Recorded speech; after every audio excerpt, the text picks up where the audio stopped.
guys, so welcome to another car episode of Follow Us Open Cold. So today what I wanted to talk about, because I think it's actually pretty useful, is frame lines. I think there's a lot of options out there. You know, there's different frame lines. Whenever you talk about frames to somebody, like somebody that's not in the eye industry, typically they're very familiar with the well-known brands, and it's usually Ray-Bans, Prada, Dior, that kind of stuff, right? So there's a lot of brand recognition for very well-known frames. And I remember when I started my practice 7 years ago, very cold, for me, it felt like I had to have well-known frames for brand recognition, because those are the frames that patients wanted, or so I thought at that time. When I opened up an account with Luxottica and Safilo, and I brought in the most well-known brands that I was familiar with, the name brand ones. And I think, sorry about that. I think back then I naively thought that what I sold had to have brand recognition, and the profit would come along with that. Now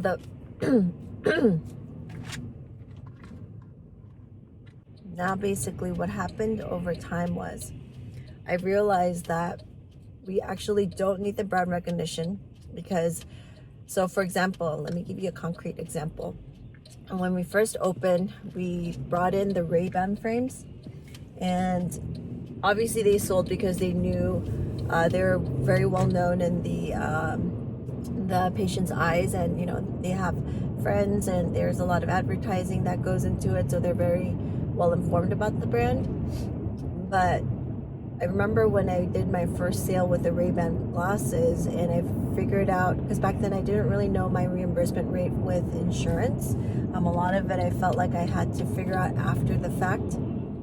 So after I received my first reimbursement check from VSP, basically I realized that I only made about, I think from that transaction, it was about maybe $40 or $50 for the whole transaction. And to me, that really was a lot of work for the sale of one glasses.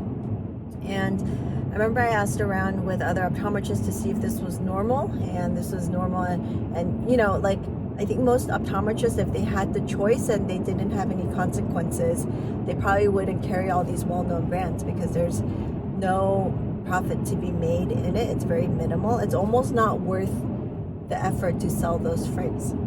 So after that, I remember deciding I'm not going to carry these name brand frames anymore, or I'm going to try really hard not to, because at the end of the day, when patients see the prices that we're marking it up, because it's kind of like a game, right? So the vision insurance, they give the patient some specific allowance.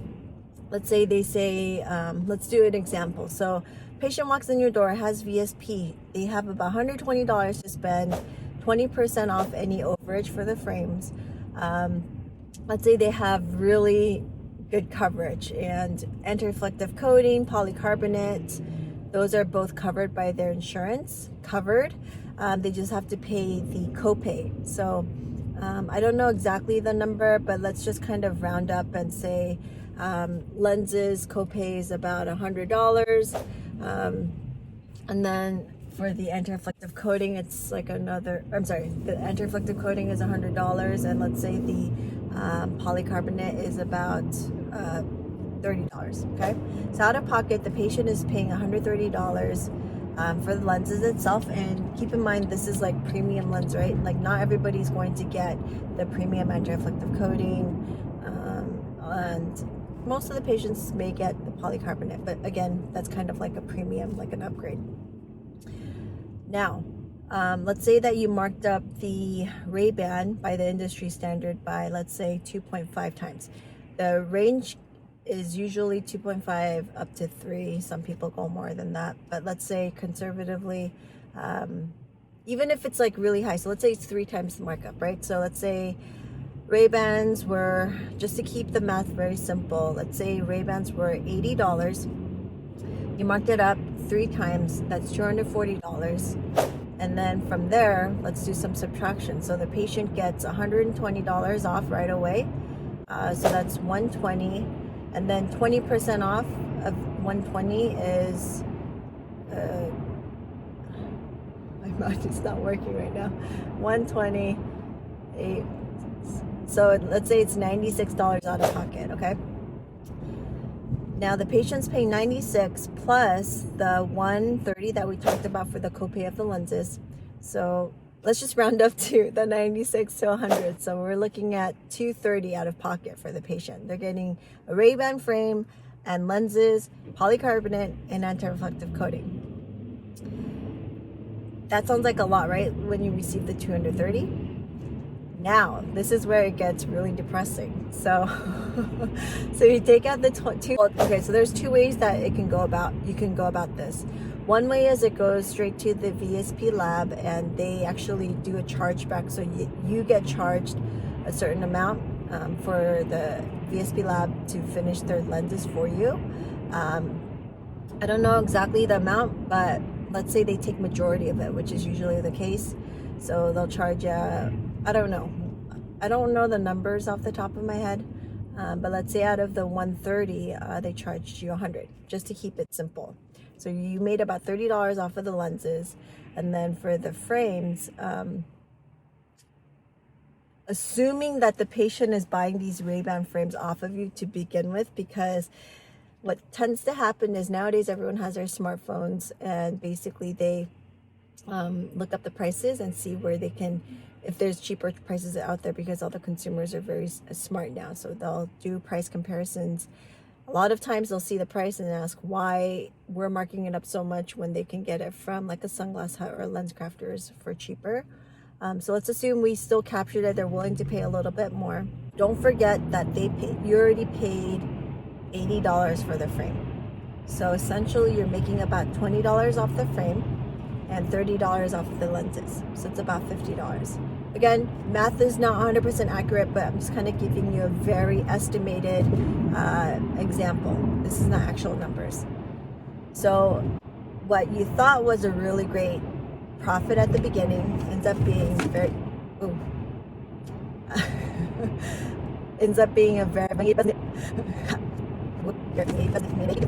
what you thought was a really great profit at the beginning ends up being a very small profit, right? So yeah, that's kind of what I went through at the beginning, and after that, that's when I tried really hard to stay away from it, because there's a few factors that are working against you if you're trying to stay with a brand that has a lot of recognition.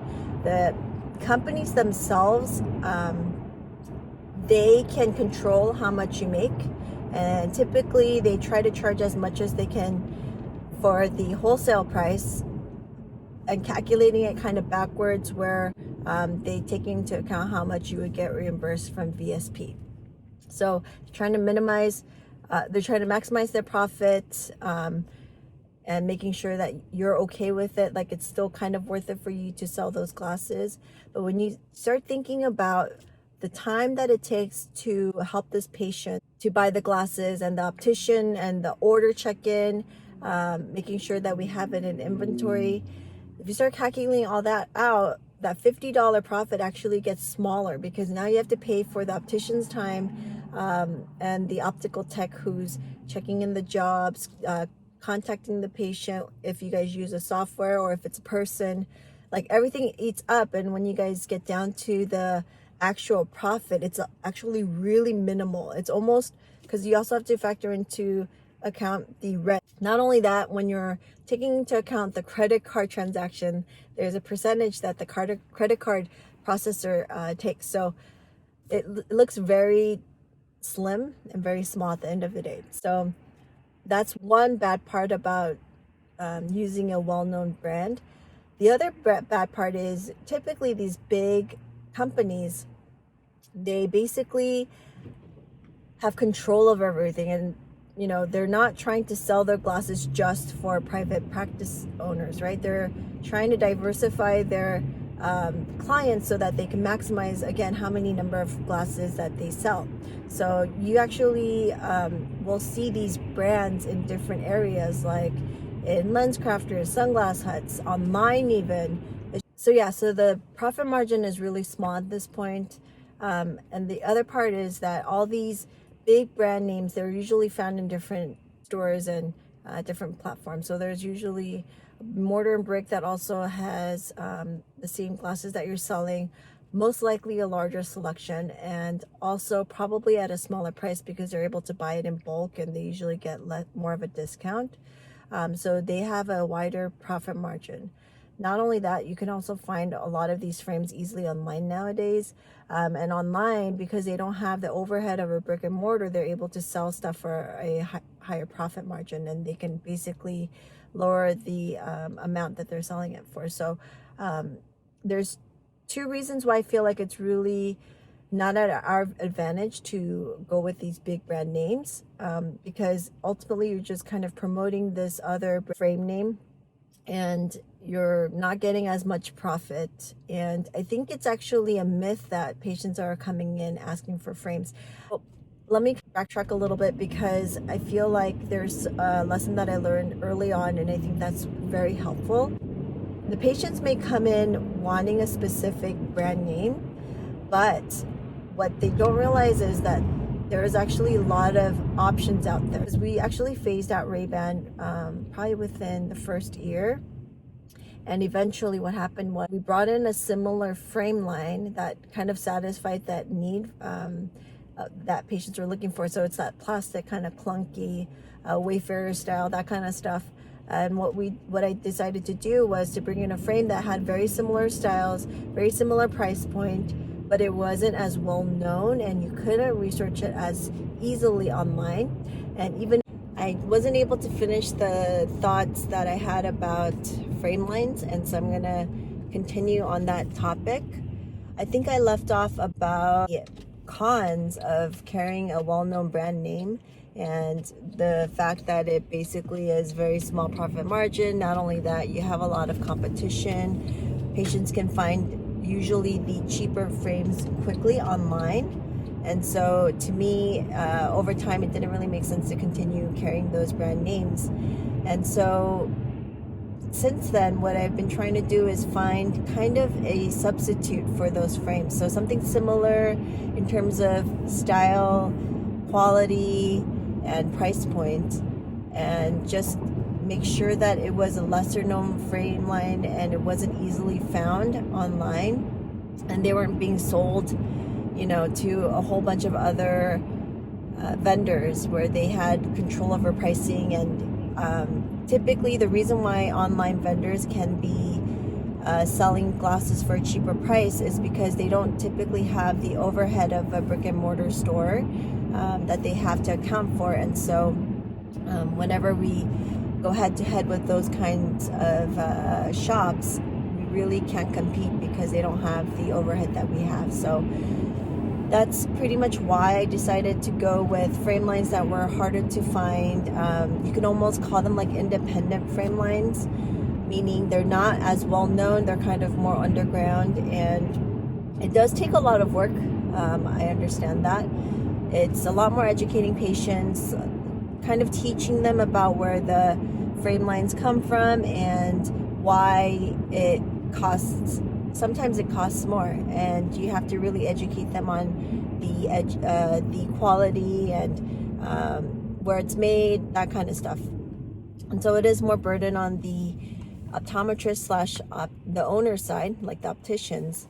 But I do think it's really worth it because it's a higher chance that you're going to retain that patient for your optical and not lose them to like a ongoing price battle, which we're never going to win. What I ended up doing was we went with frame lines that were more underground. The three criteria I had was that they had to be very high quality. They had to stand behind their frame line, meaning they had to be very good about returning and taking care of the patients, because the end goal is always to take care of the patients. And also that they had some kind of story behind it. Like it wasn't just this mass produced frame for profit, but there was a story behind it, whether it be that they came from a family of generations of opticians, or there was just something behind it, more substance. So basically, since when we open my practices, basically we're going to be only utilizing these independent frame lines. And for me, it's really important to make sure that our practice is aligning itself with these independent frame lines that are very interested in kind of being innovative and kind of changing with the times, and kind of projecting more how they see themselves in 10-20 years, not just for the immediate future. So I am definitely doing some interesting stuff with frame lines. Oh, so bright. I am definitely doing something interesting with frame lines, and I think the traditional model of where practice owners have to pay money up front to buy frames that they're not sure if they're going to be sold or not, and then if they don't sell, you usually have to do like an exchange, but it's a higher exchange rate, meaning sometimes you have to buy 2 or up to like 3 more to exchange your frame. So it's just not very beneficial for the owners. And so my goal with frame lines is to work with ones that will make understand that the optometrist owners are putting risk in purchasing inventory ahead of time, and that's what I'm working on. And I can definitely start sharing with you guys the frame lines that end up getting interested in working with that kind of mindset, where they're not just trying to help their bottom line, but they're trying to help just in general the independents, right? Because the frame lines also that I'm looking for would also be smaller, more independent. They're not looking to cater to the mass. They're more focused on the quality and not being everywhere. Not exclusive, but it's less available, because that's exactly the model that we have at FLOE. It's that we're going to be this concierge, high quality, great customer service, exceptional customer service. It's just kind of that threshold that we're trying to aim for, and hopefully we find somebody that has a very similar outlook on that with their frame line. So with all that said, I am talking with frame reps at this point, trying to see who's interested. Once I finalize it, I can definitely start sharing with you guys those relationships and the ones that I would probably recommend for you guys. So stay tuned for that. There have been a lot of movement since the last time I spoke to you guys, mainly the website. So that's another whole topic that I'll go into next time. But I am starting to kind of do the research for websites, meaning what I usually do is I'll go around, I'll try to find some websites that I really like, or I like the look of it or the functionality of it, and then I'll kind of piece together what I want for my own website, because I do feel like our website needs to be revamped at this point. I think there's so many topics that I need to cover with you guys. I think it's better if I kind of pre-plan it from now on, because right now what I was doing was kind of just turning on the camera, kind of rambling about thoughts about stuff that I've been thinking about and working on. But I feel like it would be better if I kind of organized it ahead of time and then kind of talk to you guys about it. So I'll work on that today. Yeah, I'll continue to keep you guys posted, but I just wanted to make sure I closed out this frame line talk. So I'll see you guys on the next episode. Bye.